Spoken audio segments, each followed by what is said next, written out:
de la multiplication, il faut avoir un peu. N'est-ce pas? Et notre Dieu n'est pas le Dieu de la soustraction. Il n'est pas le Dieu de la division. Il n'est pas le Dieu de quoi encore?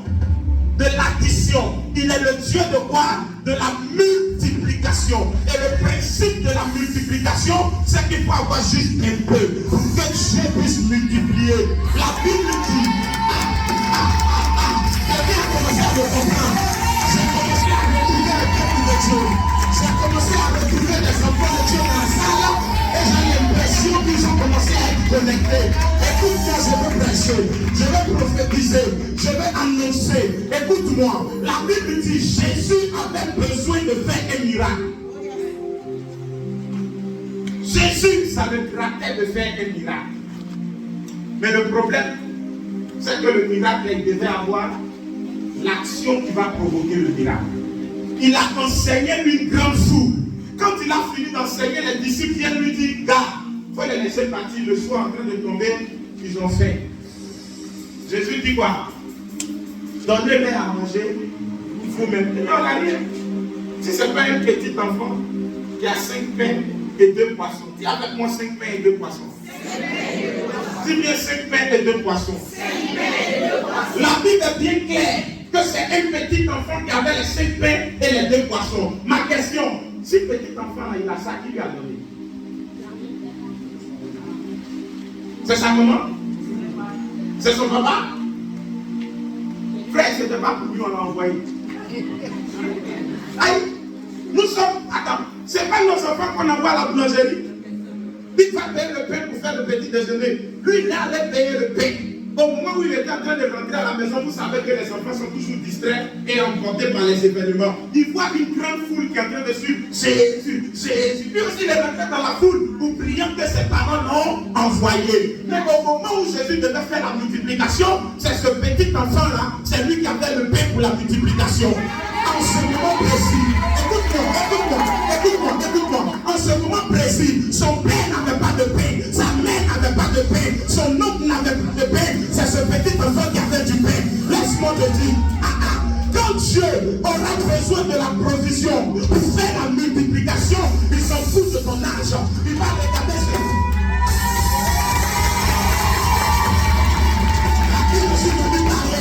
je me suis déplacé pour parler à qui?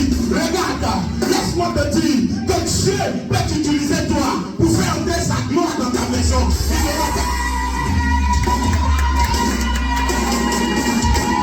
Il peut t'utiliser toi, peu importe ton âge. Si à cet âge, ton papa est en train de dormir, que toi tu es assis ici, c'est la preuve que toi Dieu. Il a dit amen, ce que j'annonce t'arrive. C'est toi qui dois envoyer la provision à la maison. C'est toi tel que tu es là. Tu ne ressembles à rien là. C'est toi que Dieu va utiliser pour payer la restauration à la maison. Il a dit amen, j'annonce. Il a dit amen, je pense. Il a dit amen, je parle. Si tu dis amen, j'avance. C'est le petit enfant qui a fait une paix de 2 poissons. C'est lui que tu as utilisé.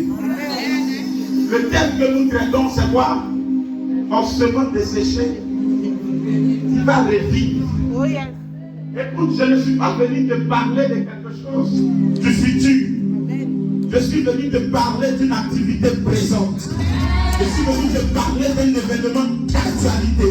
Je suis venu t'annoncer les couleurs de ce qui se passe maintenant. C'est que dans cette atmosphère où tout est confondu, c'est toi qui vas tirer ton épingle du jeu. Il y avait la foule. La Bible dit qu'ils ont mangé. Et ils étaient combien? On dit 5000 hommes. Sans compter les femmes et les enfants. Le problème, c'est qu'en Israël, quand on t'appelle homme, c'est que tu es marié et tu as au moins un enfant. Sinon, même si tu as 50 ans et tu n'es pas marié, tu es jeune homme. C'est pour ça que Jésus était un jeune homme de Galilée. Amen. Est-ce que je peux aller plus loin? Je peux aller plus loin? Écoute-moi. Tu n'es pas marié, on t'appelle jeune homme. Donc eux tous là, ils disent que quand ils ont compté, il y avait 5000 hommes. Donc quand on t'appelle homme, c'est que tu es monsieur, tu as une femme. Donc si chaque homme a une femme au moins, parce que je note que la polygamie en ce moment-là était bien légalisée, c'était valable. Donc peut-être celui qu'on appelle homme, il en avait 3, il en avait 4. Donc on a lui donner une femme, chacun. Parce que c'est chez Jésus, on est quoi? Pour que ça soit sérieux. Donc s'il y a 5000 hommes, il y a combien de femmes? Donc ça fait combien au total? Donc si on donne un enfant à chaque foyer, ça fait combien? 15 000. Au moins que Jésus a nourri et 12 paniers sont restés. Mais pour que Jésus le fasse, ce miracle-là, il fallait qu'un petit enfant ait la provision. J'annonce que c'est toi qui vas faire venir la provision dans la maison. C'est toi qui vas faire venir le miracle à la maison. C'est toi qui vas transporter la bonne nouvelle pour venir. Si tu es une femme dans la salle, je vais te donner ce conseil. Arrête de te présenter aux gens comme ménagère. Tu n'es pas ménagère. Il n'y a pas de femme chrétienne ménagère. C'est une instruction d'appel ménagère, même à la mairie. Il faut dire non, monsieur le maire, je ne suis pas ménagère. Parce qu'une femme dans la maison de Dieu n'est pas ménagère. Elle est législatrice, elle est entrepreneuse.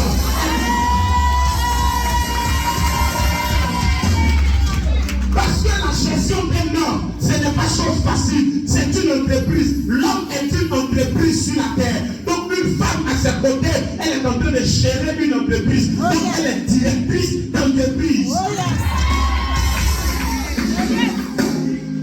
Parce que vous ne connaissez pas femme, que vous êtes en train de vous gaspiller dans les choses où les gens là vous donnent pour mes cadeaux. Je refuse. Merci. Toi, je sais que tu es venu chercher quelque chose ce soir ici. Amen. Amen.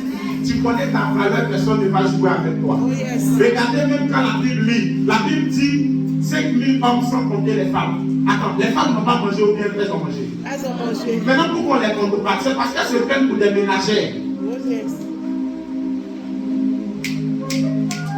Je prophétise que ta conscience soit éveillée.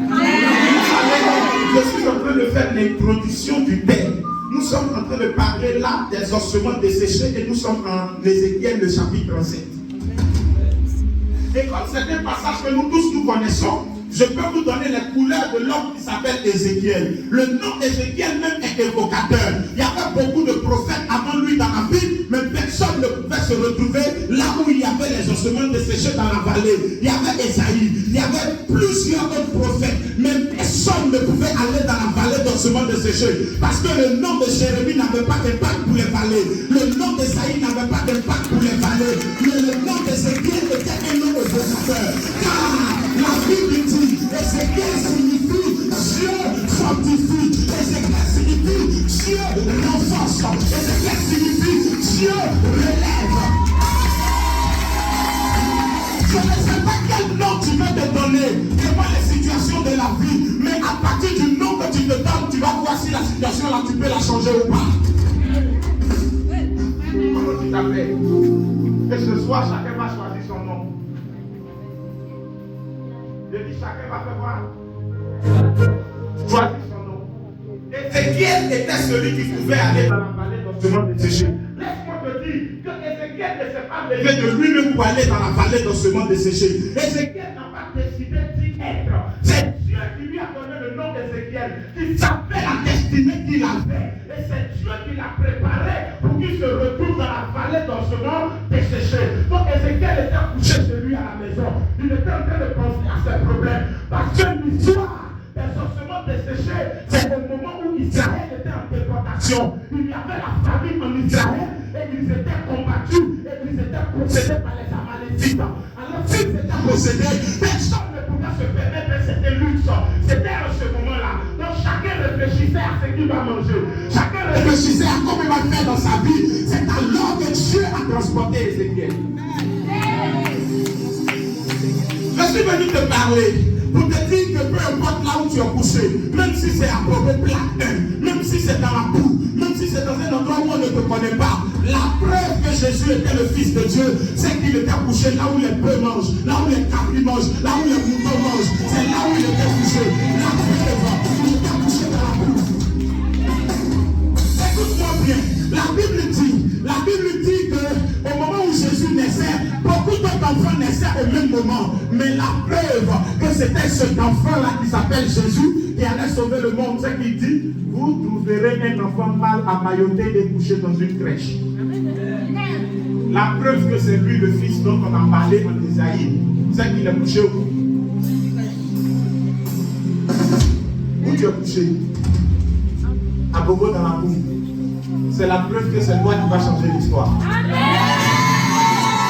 Les 3 premières personnes qui ont dit Amen, la parole s'attache à vous au nom de Jésus. Peu importe là où tu es couché, c'est avec toi que Dieu va écrire la nouvelle version de l'histoire. Ça va t'arriver au nom de Jésus. Je te touche et je donne la parole à ta destinée. Au nom de Jésus, ça va t'arriver.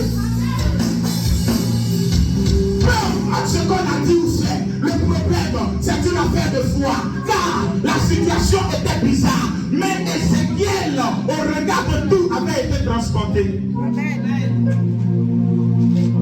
C'est lui qui s'appelle Ézéchiel. C'est lui que Dieu a préparé pour ça.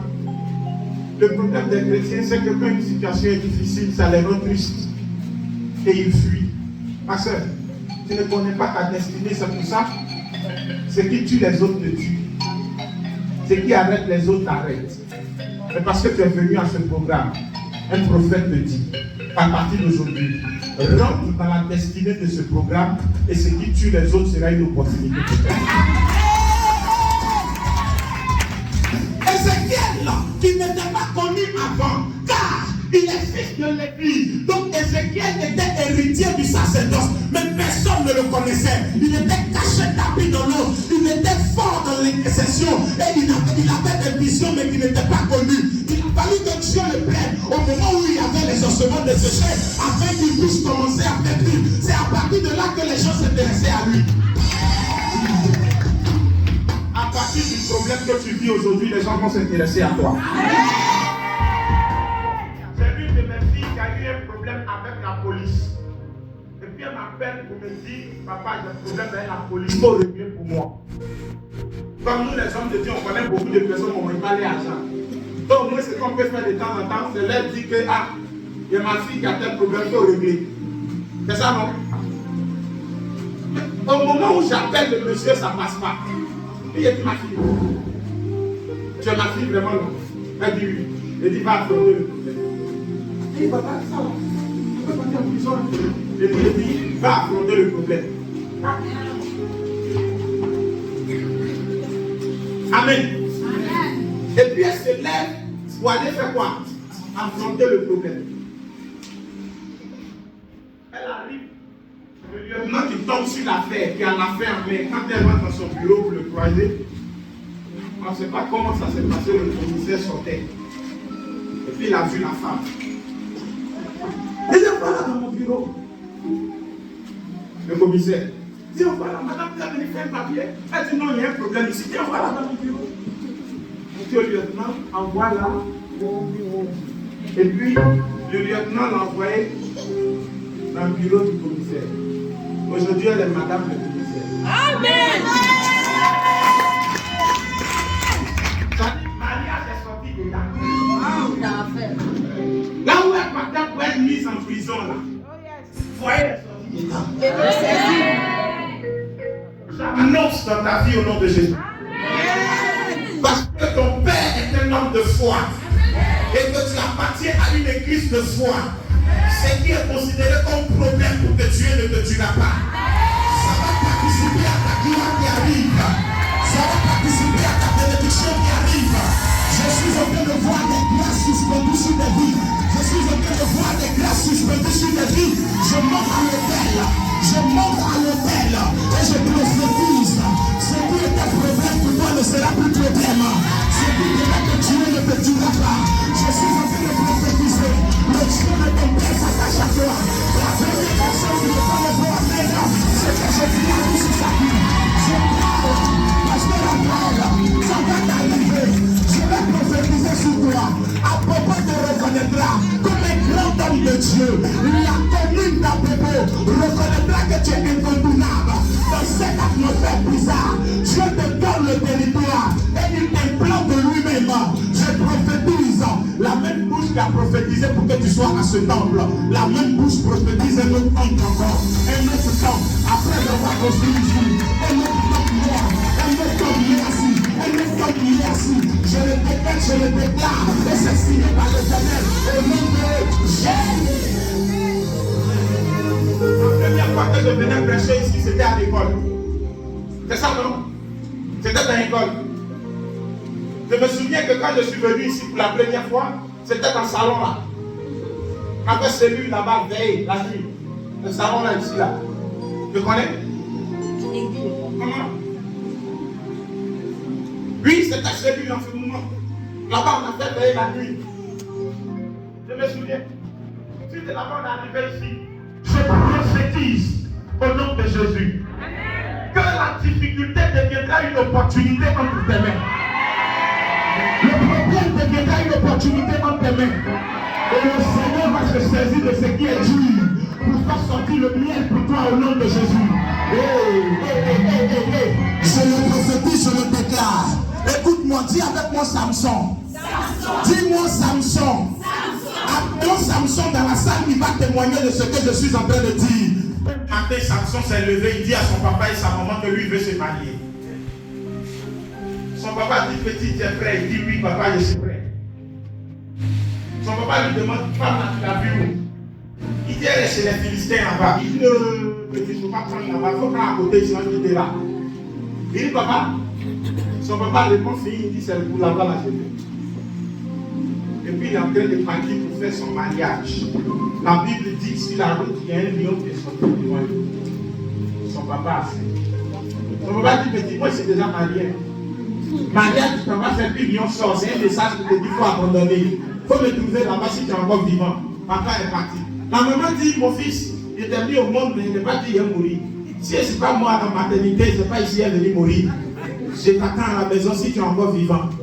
Il y a certaines victoires que tu dois remporter. Tu ne vas pas remporter avec quelqu'un.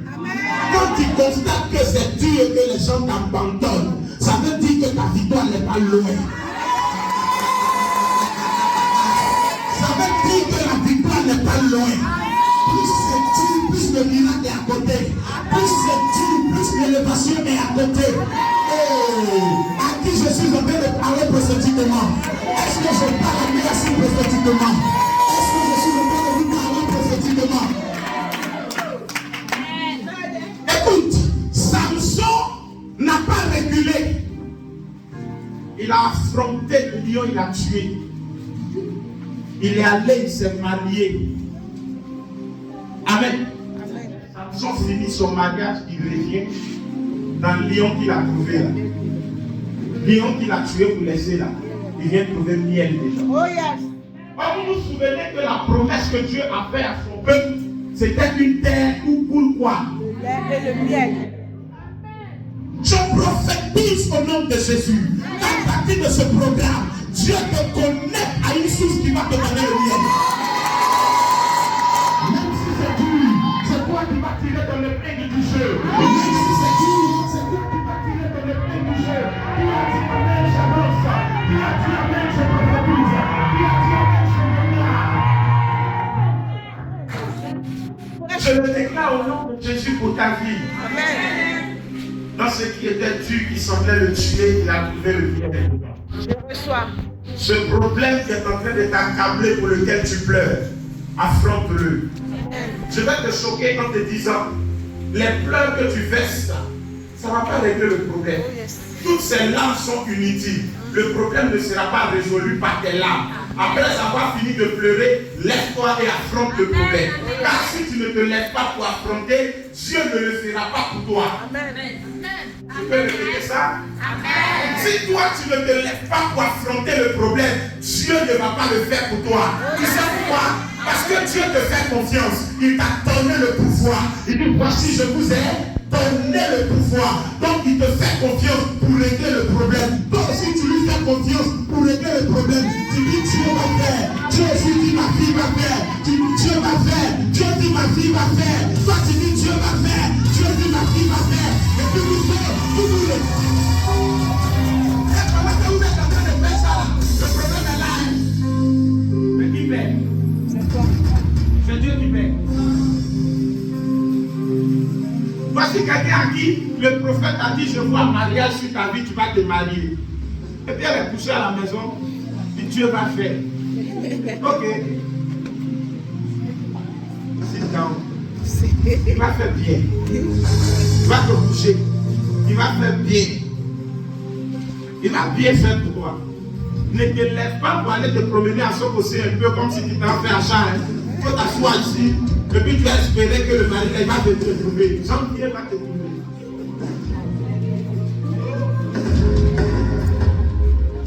Très souvent, ouais, va à Sokosé. Fais comme si tu venais faire achat. Assieds-toi. Tu vas voir certaines personnes de qualité vont s'approcher de toi. Mais tu ne vas pas dans certains milieux, c'est toi qui veux certaines personnes. Tu es à Bobo, tu veux le garçon de Bogoti. Mais va à Bogoti, là tu vas le croiser. Mais tu es couché à Bobo. Mais tu dis, Dieu va faire. Dieu ne fera pas, c'est toi qui dois faire. Et pendant que tu es en train de pleurer devant ton problème, ma fille, écoute-moi bien, rien de parler. Tu n'as pas de diplôme de pleurer que Jésus. Jésus pleure mieux que toi. Donc quand tu as fini de pleurer, le problème est réglé. Le problème est là, ça t'attend. Quand tu pleures, Jésus regarde tes émotions et dit, oh ma fille, oh est-ce que tu pleurais, même ne te passe pas. Va lire Jean 11, 35. Jésus pleura. Donc si tes larmes ont fini de remplir saut, lève-toi, affronte le problème. Parce qu'il t'a donné le pouvoir d'affronter et de réussir. Il dit tu réussiras à l'aide de ton épée. Ton épée c'est la parole de Dieu. Prends la parole de Dieu devant le problème. Déclare la parole de Dieu devant le problème. Annonce la parole de Dieu devant le problème. Quand ils ont fini de te faire pleurer, toi proclame ton Dieu. Amen. Si tu ne crois pas, appelez Moïse. Tu entres dans la salle pour témoigner de ce que je vais dire. Dis avec moi Moïse. Moïse. Maintenant je vais t'annoncer quelque chose. La Bible dit, le nom Moïse signifie retirer des eaux. Sauver des eaux. Voilà ce que Moïse veut dire. Dès que Moïse naît, la saison est mauvaise. On dit le roi a pris la décision de tuer tous les enfants mâles. C'est là Moïse est né. La maman le cacha pendant 3 mois. Et on continue de tuer les enfants, on vient vers sa maison. Donc, elle a l'idée de cacher l'enfant d'une autre manière. Elle fait une caisse, elle met l'enfant dedans et elle le dépose sur les eaux du Nil. Donc, Moïse, à 3 mois, il était couché sur l'eau, dans la caisse. Et puis la caisse s'est baladée tout seul, jusqu'à se retrouver là où la fille de Pharaon s'est là. Frère, même si les gens t'ont jeté, même si les gens ont tourné le dos, Dieu fera en sorte que tu rencontres la fille de Pharaon. Amen. Est-ce que je te parle bien même? Dieu fera en sorte que tu rencontres la fille de Pharaon. Qui est la fille de Pharaon? Pharaon, c'est le premier homme du monde. La Bible est claire. L'Égypte était la puissance la plus forte de l'humanité à cette époque. Et Pharaon était le seul qui avait le sceptre pour décider de vie ou de mort. Sa fille, frère, tu as croisé la fille de Pharaon qui a tout gagné. Attendez, mais laissons Pharaon. Comment tu passes son enfant, tu prends la fille de Dieu. Elle vient camarade de toi. Frère, c'est bon. Elle vient comme ça, elle dit, oh, il est bien lui. Et puis elle dit, des camarades, frère, ta vie a changé. Tu ne marches plus à Bobo. Quand toi tu te promènes à Bobo, il y a 4 personnes qui t'ont tout marié avec toi. C'est vraiment parce que tu as croisé la fille. Donc la Bible dit que la fille de Pharaon était venue se laver. Celle qui était venue se laver a trouvé son enfant. J'annonce que pendant que les autres cherchent leur remède, que tu sois leur solution. Amen.